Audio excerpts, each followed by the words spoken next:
Hey everyone, and welcome to The Rational Republican, a podcast where we look at complex issues facing us here in Oregon and around the nation.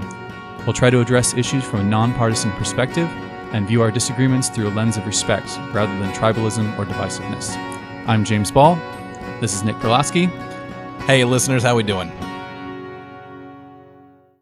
Today's podcast is brought to you by ProLift Garage Doors. ProLift is your one-stop shop for residential and small commercial garage doors, from openers, springs, and rollers to full reinstalls. They offer same-day service on all garage door repairs with no extra charge for evenings or weekends. Serving the greater Portland metro area, call today and set up your free estimate at 503-558-6349 or at proliftdoors.com/Portland. Again, that's 503-558-6349 or proliftdoors.com/Portland. On this episode of the podcast, we are welcoming Mr. Stuart Hall. How this kind of came about is Stuart and I were having a discussion on Facebook about ranked choice voting, and it was getting a little too deep for Facebook. And we were like, hey, why don't we get out there and actually do this on the podcast? And so people can listen to our discussion about ranked choice voting and whatever else may come up. So, Stuart, why don't you just give us a couple minutes, a brief bio of who you are, your political involvement, just kind of, introduce yourself to the listeners, viewers. Sure. Thanks for having me, guys. It's fun. I'm a born and bred Oregonian. I grew up on the west side of town, attending Beaverton schools, and went to the University of Oregon, and that was where I got my first political involvement. I worked on the Students for Bush 88 campaign on the U of O campus. And 1 for 1, not bad. We were mildly popular, not really. University of Oregon at that time, as it still is, was not a bastion of Republicans, but we did our best to wave the flag and hopefully made a difference.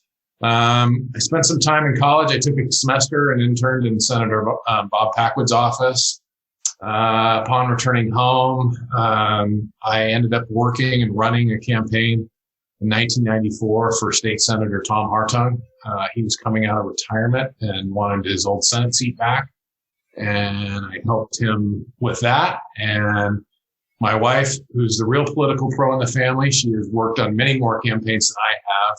Because of my career in the financial services industry, I've had to stay a little bit more in the background than she has, but is she doing anything right now? She want to hop on the pod?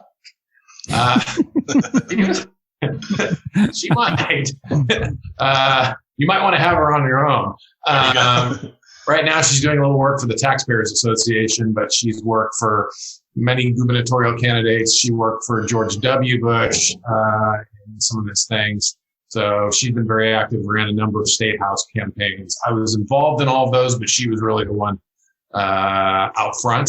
So I've been around this kind of thing for a fair amount of time. And I've seen Oregon in general just change very much in the type of state we are. And I heard James, as he talked about on the Facebook, he said, how do we get kind of more moderate outcomes in some of our elections? And he mentioned ranked choice voting, and I had a different opinion on that. So I'll throw it back to you. All right. So just a little bit of background, I guess. So the Republican Party, the Oregon Republican Party platform actually specifically states that we do not support ranked choice voting. This was something that was added in 2018 in Pendleton when I was there. And I thought it was very odd that this was something that the Republican Party in Oregon would explicitly say that we don't want. It's being done, I believe Maine is the only state that does it for presidents. There are several other smaller races, Alaska just added a version of it. Yeah.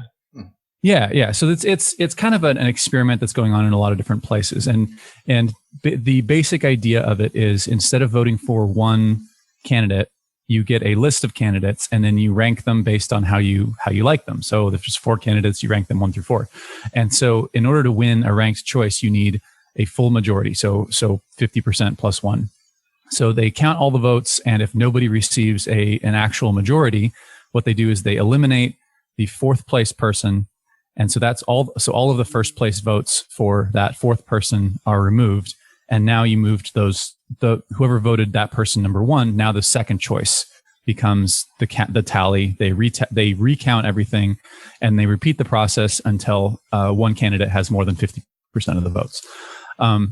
So the reason that I think it is at least worth considering is that what you can get, a potential outcome, is a more moderate candidate. So imagine, I think that both the Democrats and the Republicans are leaning a bit more to the extreme. They're pandering to the extremist members of their respective political parties. And so what you end up with sometimes is very extreme Democrats and very extreme Republicans who I don't believe represent the majority of voters. And so what you can do, but if you vote for a third party, you're kind of throwing your vote away, because then you just kind of hand one to the other team. So what you can do is you can vote for a libertarian number one and a Republican number two, if the Republican is more extreme than you'd like. And so you're not really throwing your vote away by voting third party. Dozens so I can of see IPO voters why just cringed. We're going to hear about that one on Twitter. Independent party. Sorry, independent party. But so what I think that does is, over time, the candidates get more moderate, because you need to appeal to a larger base. You can't just be an extreme Republican or extreme Democrat, win your primary, and then based on the demographics of your district, just kind of coast through the general election, which is kind of what happens in a lot of districts here. So at least that's the way I kind of viewed it. So Stuart, you have a different opinion. Go for it. So we have some examples of things, and where your argument holds some water is where you have one side with a minority vote that is larger than, in a three-party vote, I guess the best way to put it. Maine was one you mentioned as the best example. They were often coming up with results where the Republican was actually winning, okay, with much less than 50%, because the Democrat and the independent, they have a much stronger independent electorate version there. They have an independent senator, okay, in the Senate. So in that scenario, what was happening all the time, or what was happening with Paul LePage, who was the governor, was he was winning with 40% of the vote, because the Democrats and the independents were splitting 60%. And when they went to ranked choice to get rid of that, now I bring that back to Oregon and I say, is that the case that we have here? Okay. Is a majority being thwarted because one party's getting a minority of votes? And, you can look at different levels of races. If you start with the governor's race and you look at the third party vote in Oregon, on the right, you've got the Constitution Party. You can argue that most of those folks would be voting for the Republican as their number two choice. Probably most of them, okay? Libertarian is a really hard one. I mean, that's much more of a 50-50 split. Some libertarians are libertarians because they don't want to have drug laws and things like that. They may vote Democrat as their second vote. Some are much more about privacy and maybe some freedom issues or liberty issues. They may vote Republican, but that's not very clear. The Working Families Party, Pacific Green Party, those are not going to be people who pick up Republican. And you add that to the fact that the Democrats have been getting generally just about 50%. Yes, they've had some elections where they've gotten for governor 48, 47, but they're just so close to 50. It's really not going to change very much. My thinking is what would serve us a lot better is a top two system to achieve what you're talking about. California has gone to this. Sometimes you end up with a top two in a very liberal Democratic district can be a very, very socialist, Democratic socialist type Democrat, and then a more moderate Democrat. And the Republicans in that district, they might only be 20, 25% or something like that, can then vote for the more moderate, and they've got a choice that at least better reflects their views. I think a great example of that is the mayor's race in Portland that we just had.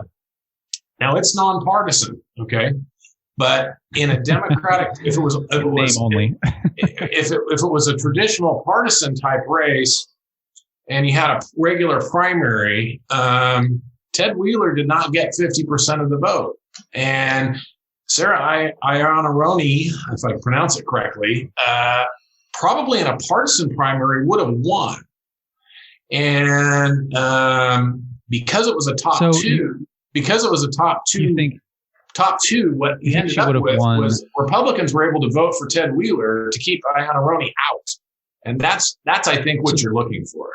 If you've got a partisan primary, you'd then be looking at the Democrats in the city of Portland, okay, in this case, are a very, very progressive bunch. And they very much might have voted for her in a primary. You would exclude all the independents and exclude all the Republicans would not be a part of that, okay, much like we do it in every other level of government, okay. And because of that, then she would win. And Wheeler would be out, okay? Right. And then you'd have a Republican candidate. Well, the Multnomah County Republican Party is a lot of things, but it's not a moderate force, okay? Right. So you would have ended up with a very extreme Republican candidate, probably against a very extreme, I'll just call it Democratic Socialist, but as a Democrat candidate. Sure. And that doesn't give you, through ranked choice, that doesn't do that. It's a top two that really type primary that really does that in a much better way, which is what I think you were trying to get to, than ranked choice. And so I can speak to that because I myself voted for Ted Wheeler in the first round of the mayoral elections. And had there been a closed primary, I, as a registered Republican, would not have had the opportunity to do that. And I feel very comfortable saying Sarah Iannarone would have won that primary if it were only Democrats voting for the Democratic nominee. And I think, Stuart, it's interesting because you mentioned the top two, and that's also what the state of Washington does. And it gives a lot of leash to our Congresswoman from the North, Jamie Herrera Butler. She was one of 10 members of Congress to vote to impeach President Trump. She's taken a lot of flack from the far right on that, but there's not really a real chance that she's going to end up losing a primary, losing her seat to a far right fringy Trump MAGA person. Or at least losing the nomination, because obviously then certainly a Democrat would win that seat, because Washington is a top two primary, right? Yeah. And Alaska is an interesting case. They do have a strong independent kind of third of their electorate that's splits fairly evenly. I mean, Alaska's become much less Republican than people think it is. It's an interesting place because of the tribes up there and the divisions that there are. But Lisa Murkowski pushed through a top 4 with ranked choice voting. So 4 make it through and then ranked choice voting, which for her as a moderate Republican works, because top 4 guarantees she's going to get in. She might lose in a top 2 between the Democrat and a partisan Republican, but in a top 4 ranked, so 4 make it through the primary, just the top 4. It's not partisan, just top 4. And then you go to the ranked choice voting in the general. And that might be a way you could combine the two to get a little more of what you're talking about. But I think it's probably, again, fairly unnecessary unless you've got a lot of races that are really a good, strong independent contingent. And you can talk about the Independent Party of Oregon, but they've never elected a candidate. They've never really been the deciding factor. We've gone to where they are allowed to endorse and list on the ballot that they might have endorsed a Democrat or Republican. I don't know about you guys, but I haven't seen a lot of movement or change when they endorse one way or another in outcomes. So that was kind of my base thing on that. They're very happy to tweet about it, though. Yes, they are. So I'm not exactly wedged to the idea of ranked choice. I just think that, especially here in Oregon, so first of all, I find it absurd that a political party that's in the super minority and hasn't won a gubernatorial election in 30 years is crossing things off the list that may or may not help us, but at least it, the status quo is not working for us. So I think that it's good to explore other options. And I think you may have won me over, Stuart, as far as the top 2 rather than the ranked choice. I will say it's one of the criticisms I heard of that, and not necessarily that I go with this, but it's just something for the sake of argument, is that it does kind of take away some of the power of the party. So if you are in downtown Portland, your top two is going to be two Democrats almost always. And so your Republican Party, instead of being able to put up a candidate, even though that candidate, much like myself, would just get blown out of the water, they don't even get the opportunity to put up a candidate. Would have saved you time, James. You would have lost in the primary and would have spent all summer. Save 6 months of campaigning. Sure. Well, it was COVID, so it was kind of a weird campaign anyway. But your opponent might have been more challenged. True. Well, she did have a challenge. I mean, there were 4 Democrats in that primary, and I guess to your point, there may have been a different outcome if Republicans had been allowed to vote. Although, to be honest, if I had voted in that primary, I would have voted for her, for Dr. Reynolds. Lisa Reynolds, friend of the pod, the most reasonable of the 4. Yeah. And I said that before the election. Like, she was, I think, far and away the best of the 4 Democrats running for that. So she probably would have won anyway. So bad example, but I've heard that, and I think maybe that's the reason why the ORP decided to make a statement against it, because they want control and they want to push the party platform. And this is something that another thing I've noticed. You mentioned the multiple Republicans earlier, very, very concerned with the purity of the platform and less so on winning elections, which I think I'm going to knock you off the conspiracy theory. Okay. I think they're against ranked choice because they realize the best chance to win as a governor is not where we get 51% as Republicans. I think they realize that having some sort of Pacific Green Party, or we saw Al Gore lose that way to George W. Bush because of Pacific Green or the Green Party in Florida or whatever it was back then. I think they realize that in a state where Republicans statewide are at a disadvantage to begin with, that we might need a little division in the majority party to get over the line every once in a while. And if you go to ranked choice, you just basically eliminate that. So in some ways, they're being rational Republicans if they want to win, which is, how do we, we don't want to have a voting system that automatically excludes us from that possibility. So I'd actually be curious, James, for if this conversation started, are you looking just straight up for a way to get more Republicans to win, and you think changing the way we do elections is the way to do that? Or is it you think that there's either like a fair way to conduct elections or a way to conduct elections so that representatives are more in line with exactly where their district is? Well, it goes back to our tagline for this podcast, state over party. I am more concerned with the best person getting into the job rather than a Republican.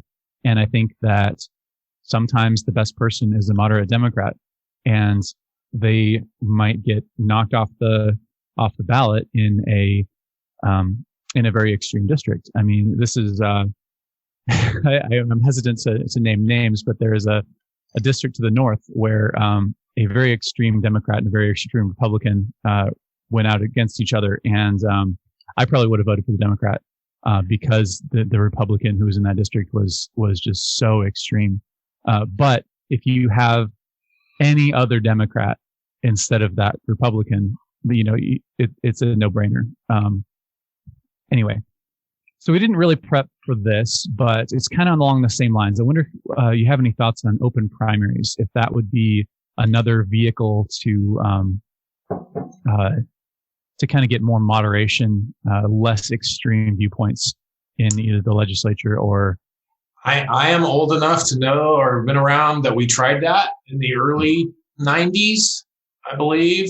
When we did that, it really didn't change very much. Most non-affiliated voters are non-affiliated for a reason. You look at the turnout difference in primaries versus general elections. It's not just because they can't vote. A lot of it's because they don't really, it's not interesting to them. And people have very good reasons why, I guess, they choose or choose not to participate. But there wasn't much difference in what we saw back then, 90s, mid 90s, over that. I think the top two accomplishes what the open primary idea is trying to do much more efficiently, because at the end, we have to pitch this to voters as to why they want to change to a different system. And to me, I think the pitch is with the top two type system is that we want to give you a vote that matters in the general election. And for a lot of voters, they feel like, I have no vote. I mean, it doesn't matter. And, pardon James, but in your district, there's few Republicans who, they voted for you, but in reality, they knew what your chances probably were. And if they'd had a second, if they'd had a choice between a more moderate Democrat and the one who won, or maybe she is the more moderate one, even if they voted for her, like you said you would do, they'd probably feel better about it and be more excited, feel like their vote mattered more if they were voting for somebody who had a chance. And I think that is something we can talk to voters about and say why we need to change it. Because the Democrats aren't going to want to change it because it's working for them. So why would they? So, and that honestly, that kind of leads into one of the other things that I wanted to kind of get your thoughts on this podcast is we have a way of electing candidates and a way of managing the districts such that there are candidates that represent each district. And the way Oregon, the way the lines are drawn right now is the lines, the person who fits each district has nothing really to do with the way the actual communities are laid out. We are one of the most gerrymandered states in the country, and we were very rapidly approaching the opportunity for the legislature to do it again. It will be the legislature. They just had the Supreme Court case go their way. Shemia Fagan cried very bitter tears, I'm sure, on Thursday or Friday, whenever that judgment was handed out.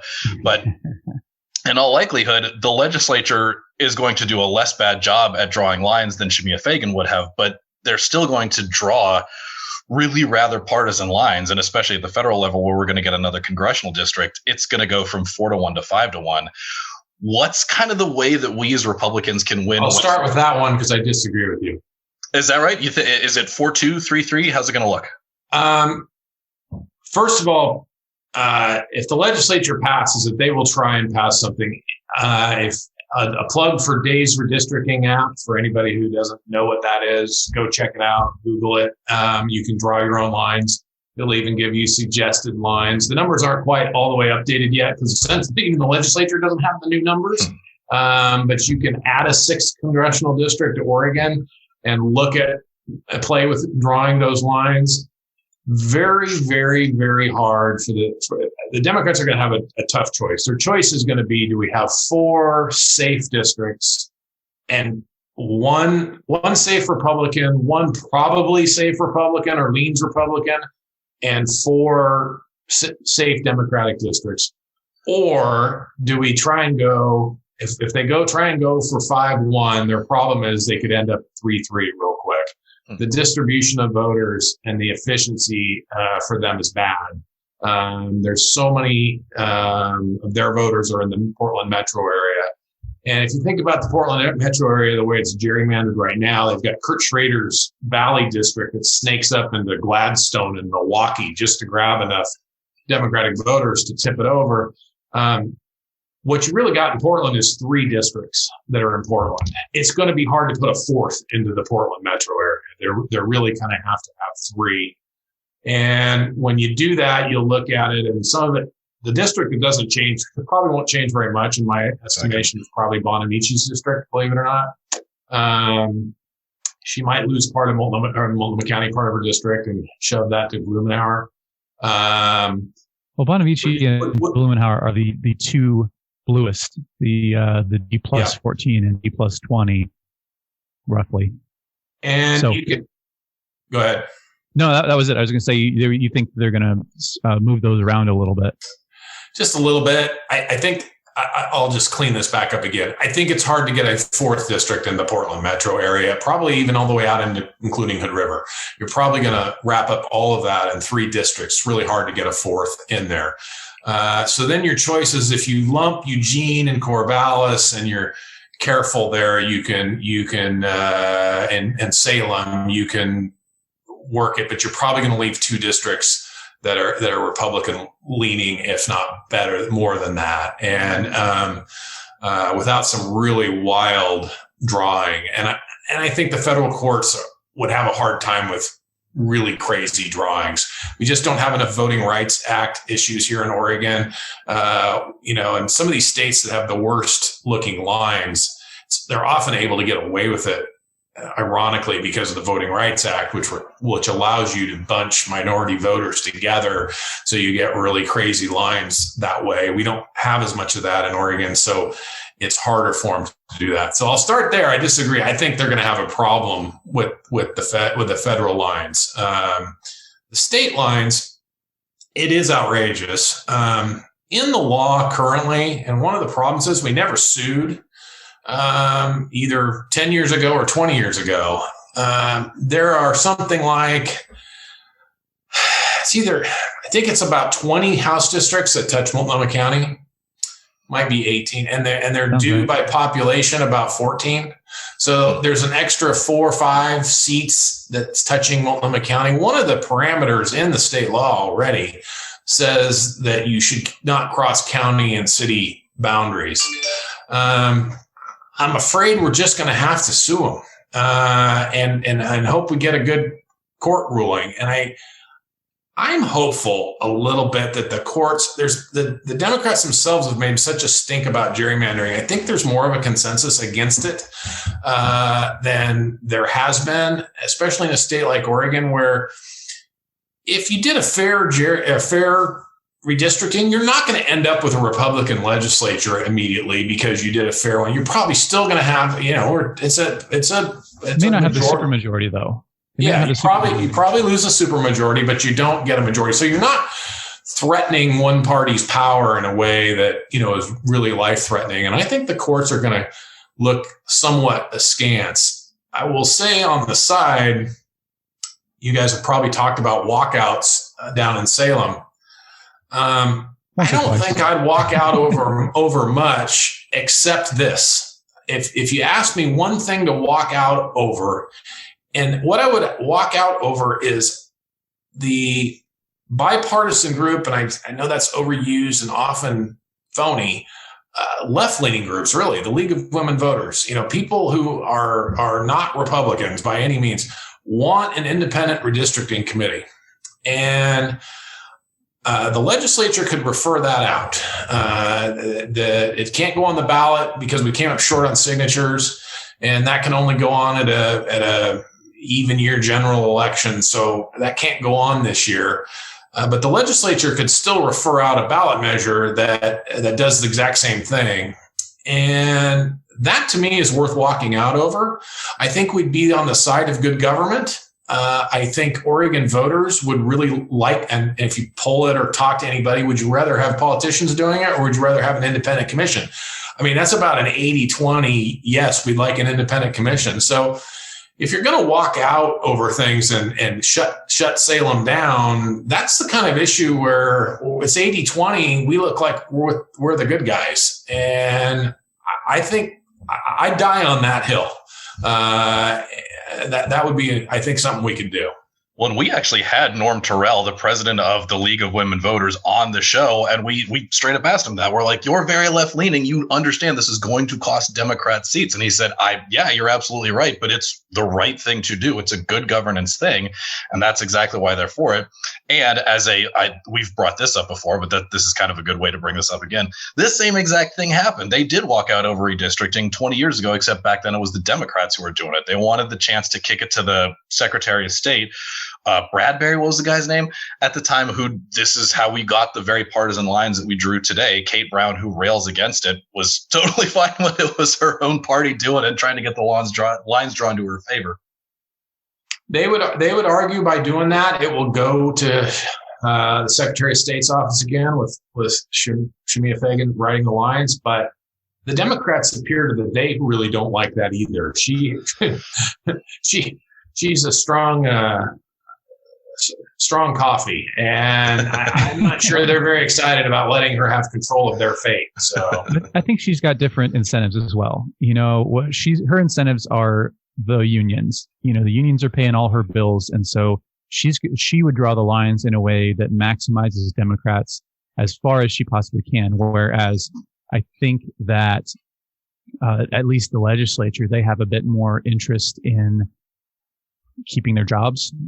So they might keep things a little bit more fair because they have relationships and they want to, you know, they don't want to draw districts where two of them live in the same district. Whereas Fagan, I think, would have no problem doing that. I don't know. But yeah, I've heard that Fagan's not popular. If the legislature draws the lines, they don't change very much. You know, elected politicians tend to like the voters they have because the voters they have been voting for them. Yeah. So I think you see small changes, which still, as you said, is a terribly gerrymandered, one of the worst in the country. If the Secretary of State draws the lines, I think it gets really nasty. It gets uber partisan down to every last seat to try and favor the right people and punish the wrong people. Some of them will be Democrats. Yeah. I'd honestly, she's never going to do it, but I'd love to get Tina Kotek on an episode and just be like, what happens if you guys screw it up and Shemia Fagan ends up drawn? I'd love to hear her thoughts on that, but I don't know if that's going to happen. I don't know if she listens. Well, I guess maybe that gives the Republicans a little bit more leverage too, because if the Republicans decide to walk out, it does go to Shemia Fagan. So maybe there's, you know, we probably don't have a ton of leverage in the process, but you know, I haven't spoken with Rep. Drazen about it, but I mean, I'm sure that's something that they've considered, talking with Kotek and saying, hey, you know, we want a little bit of influence here, or you're gonna, or we'll kick it to Fagan and she's gonna do what she does. I never want to underestimate what the Secretary of State could do, because I think she may be capable of more than I can estimate. But what would Republicans have to lose? We're already in the super minority.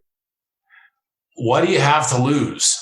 And you're correct that I think Tina Kotek is going to be much more scared of that because she's the one who's going to lose some of her members, or she has members who are very scared of that. And, you know, they might be willing to deal a little bit and make it a little better. They're not going to make it, you know, great, but they might make it a little bit better. But I think we sue, even if no matter what deal, if we have to cut a deal, we cut a deal, and we still probably sue and see where that goes. And I think we also turn around and let's get that back on the ballot in 2022. The Supreme Court ruled, U.S. Supreme Court ruled, I think in the Texas case, Nick, the last go round, that you could redistrict mid-cycle. You know, you don't have to just do it right when the numbers come out. So it can be redone. We can put a commission in place and have them come in and redo it. And this is especially. So what happens if the courts? What happens if the courts get a hold of it? If we do sue, the courts say, yeah, these are gerrymandered. Do they just get kicked back to the legislature to redo it? Or does someone else, are the courts then responsible for redrawing the lines? What's that next step?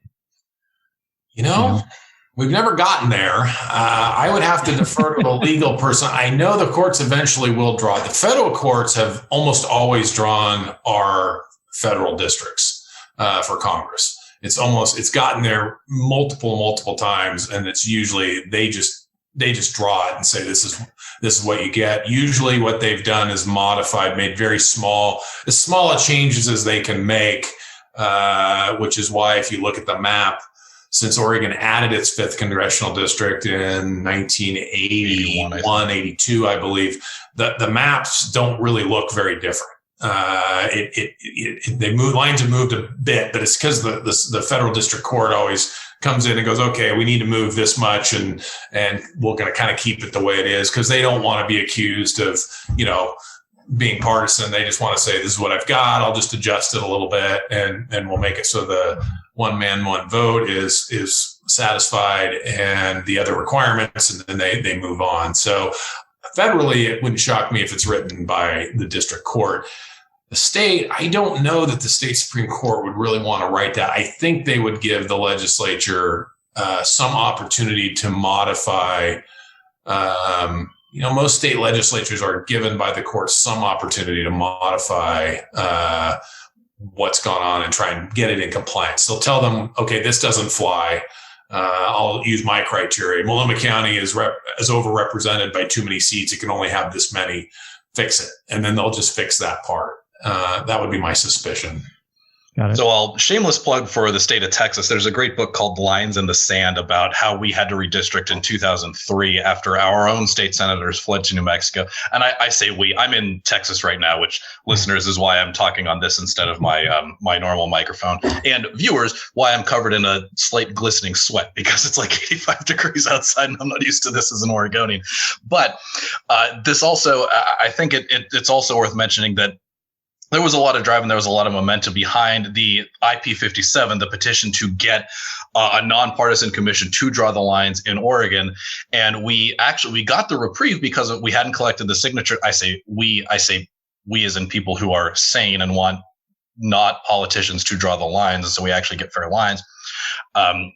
Coronavirus stopped that in its tracks. We got the extension, and Ellen Rosenblum, for some reason, went to the Supreme Court and said, no, we don't want to do this anymore. And Elena Kagan said, yeah, that's fine. You guys can go ahead. And this is why we don't have nonpartisan redistricting right now, which I think is an egregious miscarriage of justice. But I do think, Stuart, to your point, there's a great opportunity to get it back on the ballot. And there is precedent for mid-decadal redistricting. And if that's what it takes in Oregon, we need to go ahead and get that done. Yeah. So I guess I'm kind of on. This is one issue where I feel like we don't have a lot to lose. Sometimes you have the most power when you have the least in some issues because you have nothing left to lose.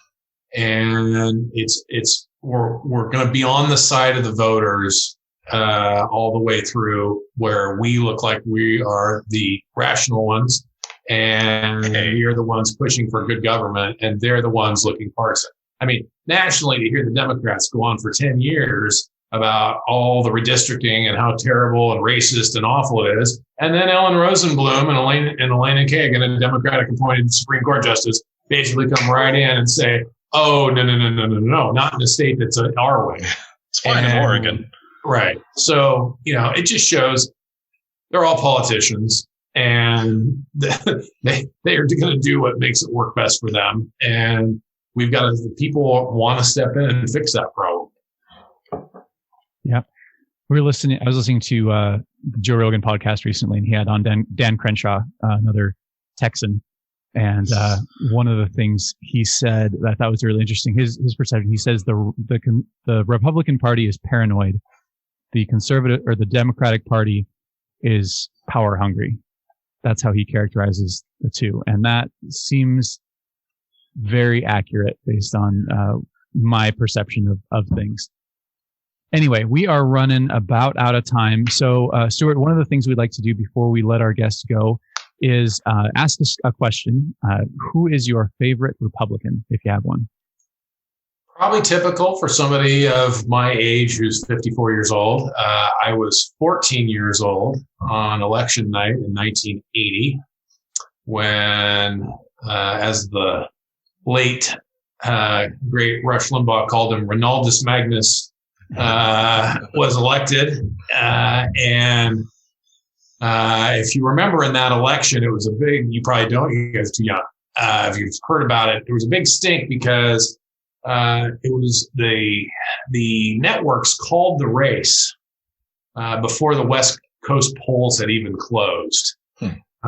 If you watch TV now when there's elections, obviously national, they'll wait and they won't call it and they kind of hold it off because they don't want, because what happened in 1980 was people literally were in line to vote on the West Coast and heard Reagan won. They all just left and didn't vote, which of course affected a bunch of local races.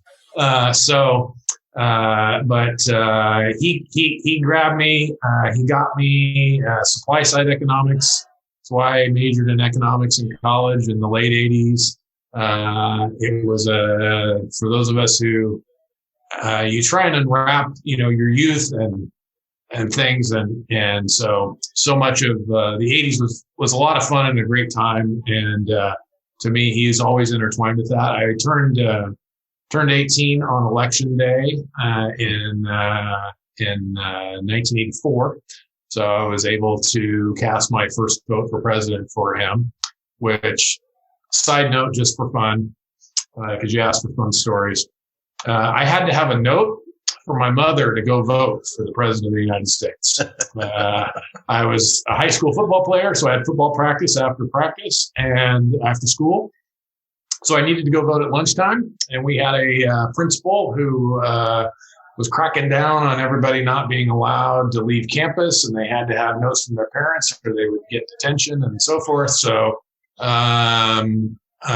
we didn't have vote by mail then, and I had to leave at lunch to go vote, and I had to have a note from my mother to go do it, which I pointed out to the principal, and even he finally had a laugh about that, realized that was kind of ridiculous.